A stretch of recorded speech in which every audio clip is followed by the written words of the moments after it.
ಶ್ರೀ ಸದ್ಗುರು ಸಮರ್ಥ ಭೀಮಾನಂದ ಮಹಾರಾಜರು ನಡೆದಾಡುವ ದೇವರಾಗಿದ್ರು. ಅವರ ಸ್ಮರಣೆ ಮಾಡುವ ಮೂಲಕ ನಾವು ಮತ್ತಷ್ಟು ಪುನೀತರಾಗುತ್ತಿದ್ದೇವೆ ಅಂತ ಮಾಜಿ ಸಚಿವ ಶಂಕರ್ ಪಾಟೀಲ್ ಮುನೇನಕೊಪ್ಪ ಹೇಳಿದ್ರು. ಹುಬ್ಬಳ್ಳಿ ತಾಲೂಕಿನ ಹೆಬಸೂರು ಗ್ರಾಮದಲ್ಲಿ ನಡೆದ ಮಹಾರಾಜರ 21ನೇ ವರ್ಷದ ಪುಣ್ಯತಿಥಿ ಅಂಗವಾಗಿ ನಡೆದ ಸರ್ವಧರ್ಮ ಸಮನ್ವಯ ಆಧ್ಯಾತ್ಮಿಕ ಜ್ಞಾನ ಯಜ್ಞ ಸಪ್ತಾಹದಲ್ಲಿ ಭಾಗವಹಿಸಿ ಮಾಜಿ ಸಚಿವರು ಮಾತನಾಡಿದರು.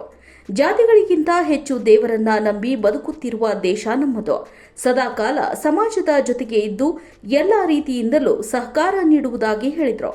ಶ್ರೀ ಸದ್ಗುರು ಸಮರ್ಥ ಪ್ರಕಾಶ್ ಮಹಾರಾಜರು, ಬಾಳು ಮಹಾರಾಜರು, ಹನುಮಂತಣ್ಣ ಕೊಣ್ಣೂರ, ಅಶೋಕ್ ಕಾಡುಕೊಪ್ಪ, ಗಿರೀಶ್ ಕಾಡುಕೊಪ್ಪ, ಅಶೋಕ್ ಮಂಡಿನಾಳ, ಸುರೇಶ್ ಹುಗಾರ್, ಕಲ್ಲಪ್ಪ ಉಳ್ಳಾಗಡ್ಡಿ, ಮಂಜು ಗಣಿ, ಮುತ್ತು ಗಾಳಪ್ಪನವರ, ಮಹಾಂತೇಶ್ ಹುಗಾರ್, ಮುತ್ತು ಚಾಕಲಬ್ಬಿ, ಪ್ರವೀಣ್ ಜವಳಿ, ಸಿದ್ದನಗೌಡ ಹಿರೇಗೌಡ್ರ, ಪ್ರಭು ಲಕ್ಕುಂಡಿಮಠ, ಮೌನಪ್ಪ ಕಂಬಳಿ, ಆಕಾಶ್ ಹಿರೇಮಠ್ ಸೇರಿದಂತೆ ಹಲವರು ಉಪಸ್ಥಿತರಿದ್ದರು.